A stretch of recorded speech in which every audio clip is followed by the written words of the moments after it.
Bismillahirrahmanirrahim. Assalamualaikum warahmatullahi wabarakatuh.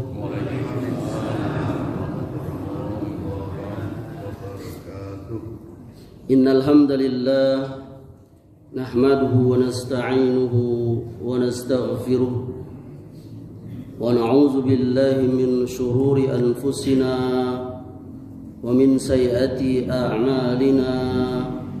من يهده الله فلا مضل له ومن يضلل فلا هادي له واشهد ان لا اله الا الله وحده لا شريك له واشهد ان محمدا عبده ورسوله صلى الله عليه وعلى اله وسلم يا ايها الذين امنوا اتقوا الله حق تقاته wala tamutunna illa wa antum muslimun. Ayahanda dan ibunda serta saudara dan saudariku, para pengurus dan jamaah Masjid Al-Musafirin Kebon Veteran yang saya cintai dan saya muliakan. Telah kita ketahui bersama bahwa salah satu nikmat yang Allah karuniakan kepada kita semua, bahkan barangkali nikmat yang paling besar yang Allah berikan kepada kita, itu adalah nikmat Islam. Sepakat? Sepakat? Tidak ada nikmat yang lebih besar daripada itu. Yang bersamaan itu pula Allah berikan kepada kita nikmat sehat, nikmat waktu luang. Akan tetapi nikmat menjadi seorang muslim itu sangat besar sekali, yang kadangkala kita semuanya tidak menyadarinya. Tahukah kita semua, ayahanda, ibunda, saudara-saudariku, bahwa nanti di yaumil akhir, di hari akhir pembalasan nanti, orang-orang non-muslim, orang-orang kufar, orang-orang kafir, mereka berharap kepada Allah dulu waktu di dunia menjadi seorang muslim. Mereka minta kembali kepada Allah ke dunia. Akan tetapi Allah Subhanahu wa taala telah pastikan janjinya bahwa tidak akan bisa lagi. Karena yang namanya penyesalan itu pasti akan datang belakangan. Betul ayahanda, ibunda? Penyesalan itu belakangan, jangankan di akhirat. Di dunia saja kita kadang menyesal. Saya dulu kenapalah, saya dulu tidak menghafal Quran. Andai saya menghafal dari kecil, mungkin saya sudah berapa juz saya hafal. Andai dulu saya taat, andai begini, andai begitu. Penyesalan-penyesalan yang ada pada diri kita. Tapi kalau istilah anak sekarang tuh, ya namanya penyesalan, nggak ada yang di depan, di awal. Semuanya di belakangan. Karena yang di awal itu pendaftaran. Oleh karenanya ini harus kita syukuri. Allah tidak memberikan kepada semua orang nikmat ini menjadi seorang muslim, hatta sekalipun dia anak Nabi, sekalipun dia bapak Nabi, sekalipun dia istri Nabi, sekalipun dia paman Nabi. Kan'an anaknya Nabi Nuh, Hazar ayahnya Ibrahim, kemudian istrinya Nabi Lut, kemudian Abu Thalib, Abu Lahab, paman-paman Nabi, tidak dapat hidayah.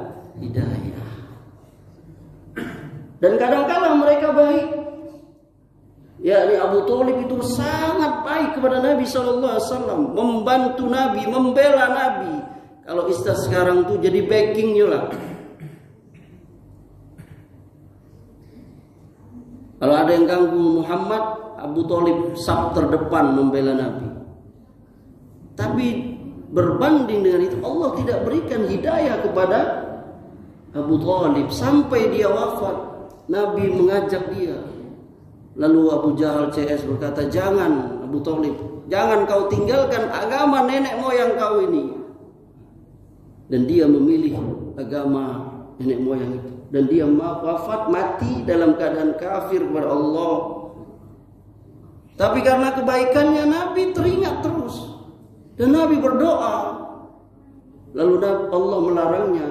Hanya saja kata Nabi, Allah itu maha adil. Allah itu maha adil ibunda. yakni orang kafir,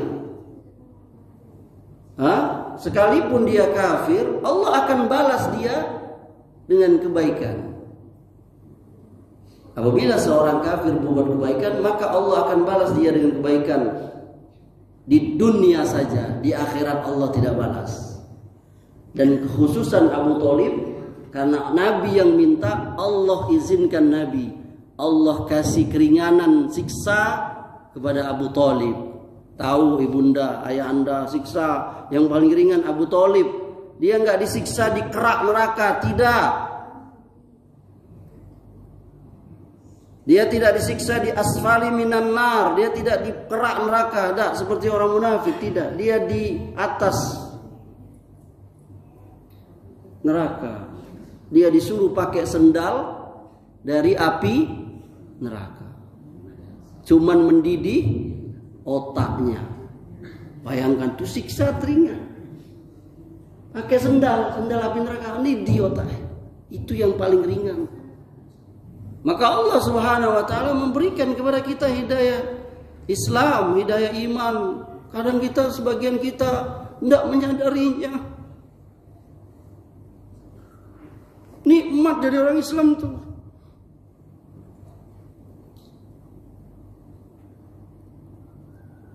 Tidakkah ayah anda, ibunda berpikir di saat kita bangun dari tidur karena kenikmatan Islam?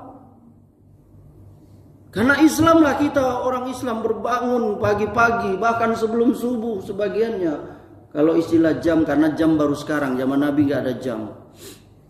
Ada yang jam 3 ibunda, terlihat dari wajah-wajahnya. Ada yang bangun 3:30 di luar Ramadan tuh, sholat tahajud. Ada yang mandi dulu. Nikmat. Nikmat. Dan kata Nabi, pagi itu barokah bagi seorang muslim tuh. Nggak ada istilahnya kaum muslimin tuh kesiangan. Kalau sesekali iya. Kalau tiap hari kesiangan gimana? Karena Rasulullah mengatakan barokah itu ada pada pagi hari. Lihat para pekerja itu, mereka turun dari rumah-rumahnya, keluar dari rumah-rumahnya dari pagi. Di Jakarta itu orang ada yang subuh-subuh buta. Nikmat. Dan Allah jadikan kita nikmat jadi Islam ini. Hawalatul iman, hawalatul Islam, nikmatnya menjadi orang Islam tuh. Karena ibunda ya anda, kita wajib merasakan nikmat jadi orang Islam itu, nikmat jadi orang iman. Karena kita ketagihan. Kalau kita sudah menyukai sesuatu, misalnya makanan, minuman, yang kita suka dengan makanan minuman itu, maka kita akan lagi minta buat ke istri. Istri gak buat, kita cari di rumah makan. Karena dia suka makanan itu. Karena dia nikmat, merasakan kelezatan iman. Islamnya itu nikmat.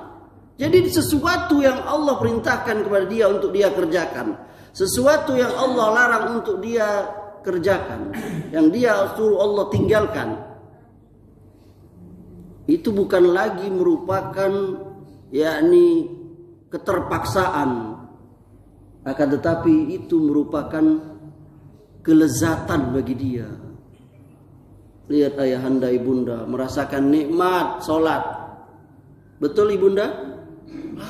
Kata Allah, lalu ada orang yang tengah malam itu dia menangis, mengeluarkan air mata, ya, berdoa kepada ya Rob, ampuni aku, ya Rob, kabulkan permohonanku. Dia bangun, menghadap pada Allah. Wa minal laili fatahajjad bihi nafilatal lak. Asa ayyab'asaka rabbuka maqamam mahmudan. Dan pada sebagian malam bangunlah kamu untuk tahajud sebagai ibadah tambahan bagimu. Mudah-mudahan Allah mengangkat kamu ke tempat yang terpuji. Bahkan dia tinggalkan kelezatan tempat tidur itu. Dia tinggalkan itu, nikmat tempat tidur. Dia tinggalkan itu. Makanya di dalam azan subuh itu ada tambahan itu. As-salatu khairum minan naum. Salat itu lebih baik daripada tidur. Padahal tidur itu nikmat. Walaupun tidur di tikar, nggak ada kipas angin apalagi AC. Tapi kalau Allah berikan nikmat tidur itu. Apalagi yang sudah empuk kasurnya, ada AC, wah subhanallah. Tapi karena Allah dia tinggalkan itu. Dia bermunajat kepada Allah. Bahkan istrinya, suaminya nggak tahu dia nangis ngalir matanya. Kata Nabi SAW dalam sebuah riwayat yang dikeluarkan Bukhari dan Muslim, ada 7 orang yang Allah berikan perlindungan di saat tidak ada perlindungan nanti di hari kiamat,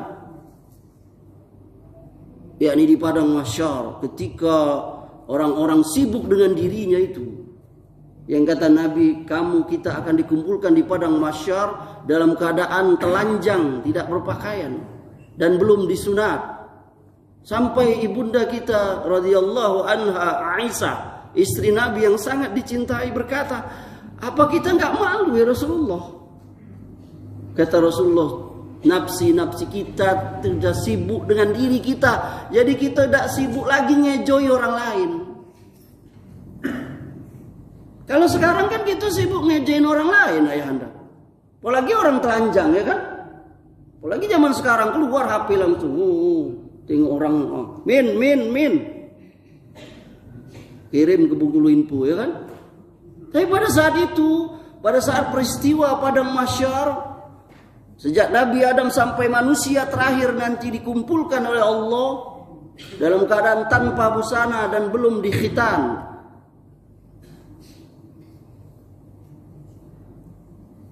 Mereka sibuk dengan dirinya, memikirkan keadaan mereka. Matahari jarak 1 mil. Berapa kilo cuman 1 mil. Bahkan kata Nabi, ada yang keringatnya itu semata kakinya itu. Ada yang sebetisnya, sepahanya, selututnya. Ada yang sepinggangnya. Ada yang sebahunya. Bahkan ada yang tenggelam oleh keringatnya itu. Pasti itu terjadi, ibunda. Kita kaum ahlu sunnah wal jamaah meyakini akan yang namanya peristiwa padang mahsyar itu. Dan itu sudah didapat taktilasi oleh anda, oleh ayahanda dan ibunda yang sudah pergi haji, yang namanya di padang Arafah itu. Hanya memakai 2 helai kalau laki-laki kain. Tidak pakai apa-apa lagi, tidak boleh pakai kain yang dijahit. Ketika mereka wukuf di Arafah, sama semuanya. Hanya saja sekarang saja itu beda, ya, nih fasilitas. Kalau ONH plus pakai apa? Ya ada siap. Tapi intinya ada sama. Nah di yaumil akhir padang mahsyar nggak ada fasilitas itu, nggak ada. Jangan sombong kita. Wah nanti di padang mahsyar saya mau cari yang plus aja, nggak ada. Itu hanya di haji sekarang karena plus, ya kan, betul ya Nek?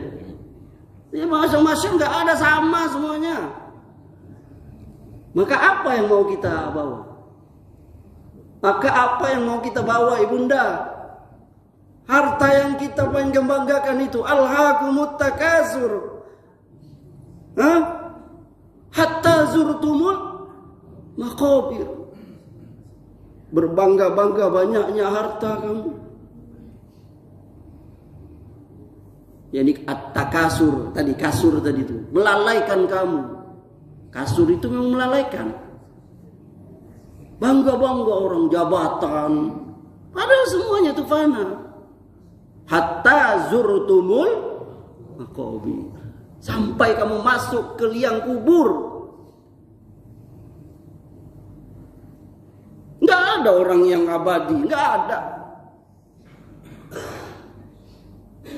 Presiden jadi 33 tahun, selesai juga. Jadi tanah juga. Fir'aun, kurang apa Fir'aun tuh, lihat piramida itu besar. Bahkan dia mengaku ana rabbakumul a'la, saya Tuhan yang paling tinggi. Ramses II. Fir'aun di zamannya Nabi Musa alaihissalam, sombong dia. Dia tidak mau ikut Nabi Musa, dakwah Nabi Musa. Akhirnya Allah tenggelamkan dia dengan apa? Air. Namrus, Allah kalahkan dia hanya dengan nyamuk. Kesombongan. Nah, kita nikmat ini. Kadang kita nggak menyadarinya.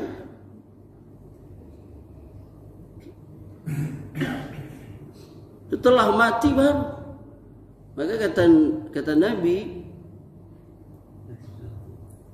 salah satu melembutkan hati itu, kesombongan itu adalah yakni kita membaca Al-Quran, kemudian zikrul maut, mengingat kematian.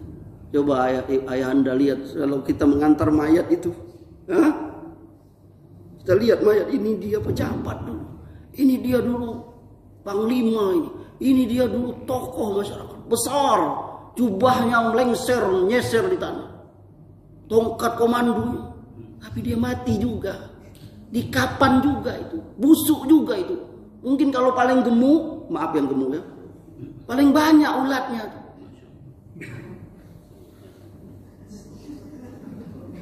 Maaf yang gemuk.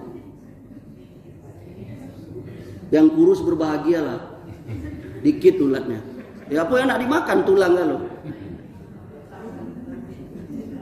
Apa yang mau disombongin ibunda?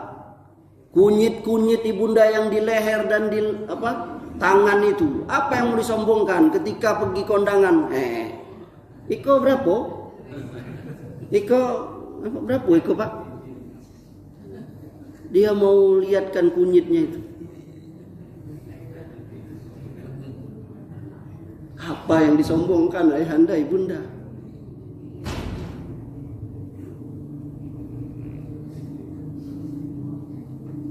Apa?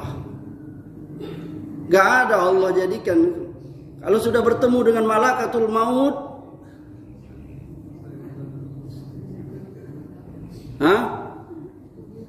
walaupun kamu berada di benteng yang kokoh, malaikat maut gak takut.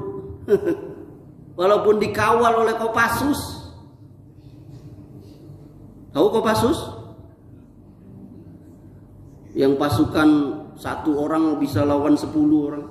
Gak ada mereka mau Kopassus dicabut nyawanya oleh dia. Apalagi cuman Hansip ngawal. Apa yang mau disombongin? Maaf kalau Pak Lurah ada ya. Melainkan kita, Islam itulah yang jadi andalan kita.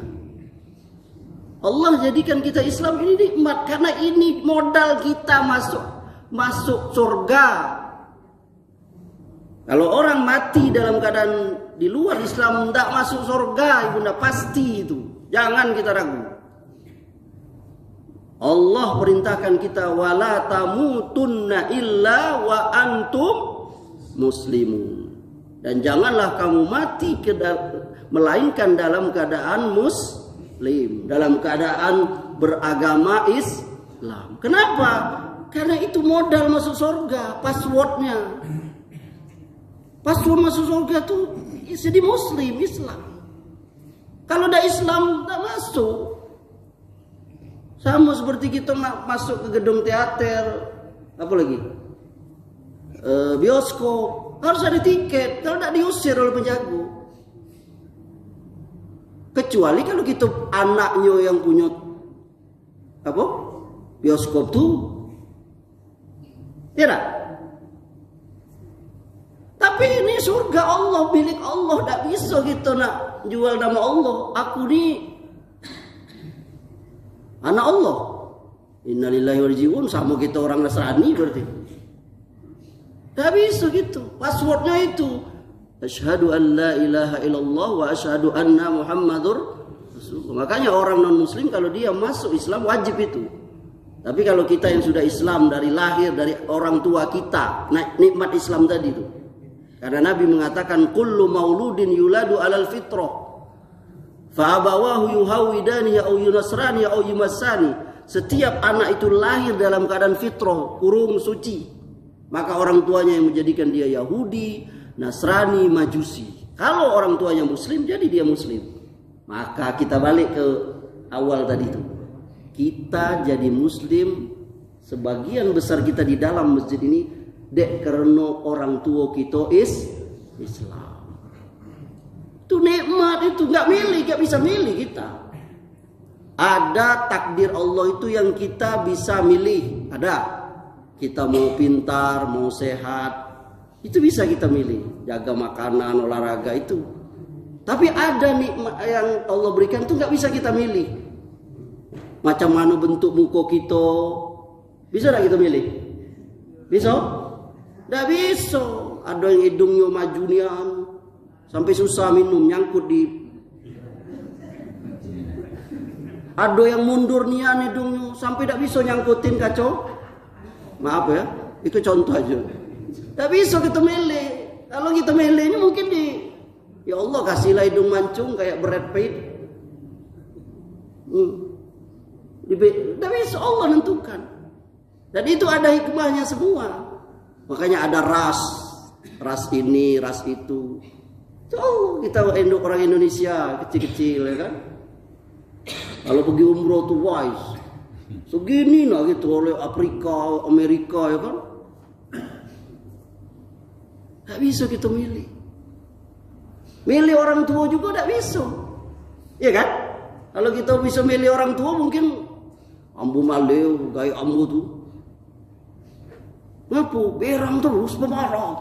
Kalau bisa ambu tak bisa milih tu tak mau layak tu jadi orang tua. Tapi tak bisa. Betul tak anda? Jangan sampai anda anak kita berkata saja itu. Berarti lah jahatnya kayak itu. Sampai anaknya sendiri tak mau kalau bisa milih. Tapi tak bisa milih. Allah jadikan kita Amri ini. Lahir dari rahim Pak Zainal. Ibundanya Dalima. Muslim dua-duanya nikah dengan cara Islam. Lahir Amri ini dan adik-adiknya 5 orang itu jadi Muslim juga tanpa capek-capek cari hidayah seperti Salman Al-Farisi. Tahu ibunda Salman Al-Farisi? Salman Al-Farisi itu sahabat yang jauh cari itu. Dia lahir di keluarga orang Nasrani. Ayahnya orang kaya Salman. Dan taat, dia pergi ke gereja tiap hari. Lalu dia gereja, lalu dia melihat ada agama lain. Ini kayaknya agama ini bagus ini. Lalu dia ikuti orang tuh, berguru dengan kiainya di situ. Lalu dia melihat, wah kiai ini ternyata bohong. Karena pendeta-pendeta mereka itu banyak bohong. Mereka mengumpulkan uang. Ini bukan saya yang ngecek, ini riwayat.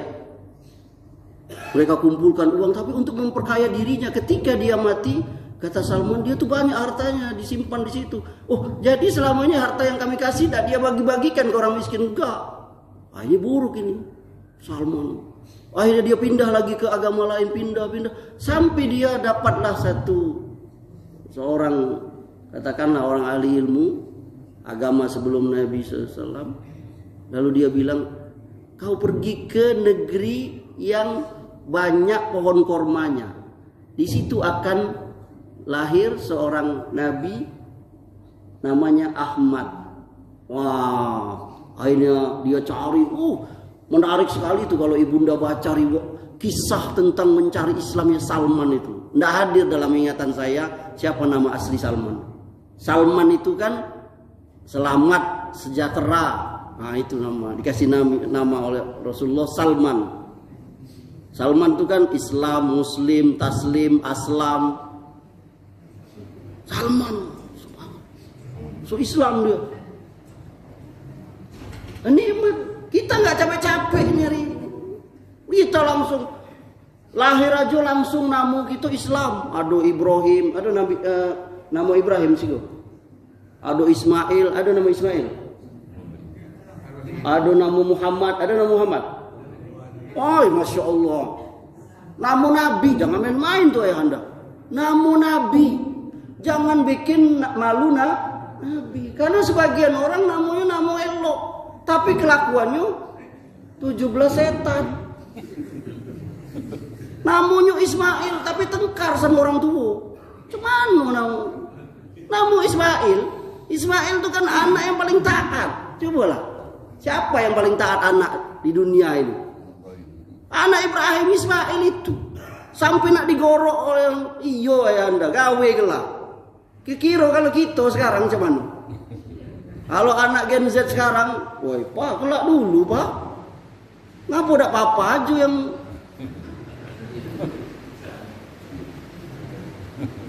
ngapa udah papa aja yang dagingnya lebih alot, lah tua, lah keriput. Ngapa saya yang masih muda kalau anak Gen Z?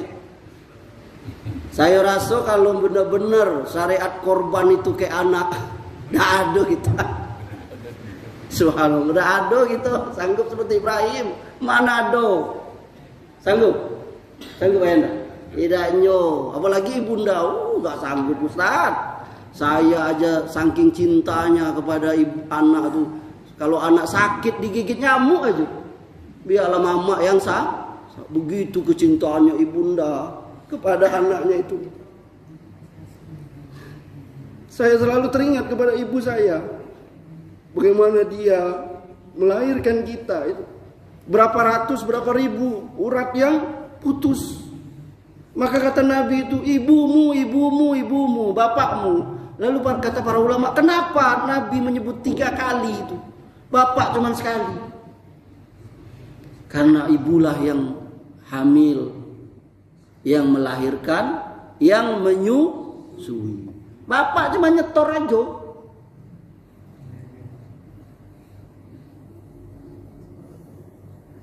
Wah itu. Nikmat itu. Salman Al-Farisi dapat hidayah Islam. Kita nggak capek-capek jalan sampai ke Mekah, nggak, kita lahir jauh 9 jam naik pesawat. Kalau naik kapal berapa bulan dulu? Ya, ada, tidak adil dalam ingatan saya. Profesor Buya Hamka, beliau bercerita waktu dia pergi haji 2 atau 3 kali naik kapal laut lama. Makanya dulu orang mau pergi haji itu pesta dulu, bukan pesta doa lah. Karena lama, kadang nanam pisang tulah beranak lagi, baru balik. Ada yang tidak mau balik lagi karena lama jauh, enak di sinilah. Baru tahun berapa lah naik pesawat 9 jam ya? Iya ya, 9 jam.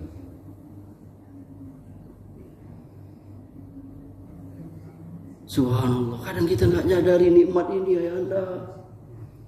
Ayah Anda bangun subuh, apalagi sekarang bulan Ramadan, semua kaum muslimin bangun sebelum subuh melaksanakan ibadah yang namanya makan sahur. Ini kalau dijalankan terus sampai di 11 bulan berikutnya, nikmat. Coba siapa yang nggak nikmat? Nikmatnya, walaupun nanti pulang tidur lagi ya, itu pun nikmat juga.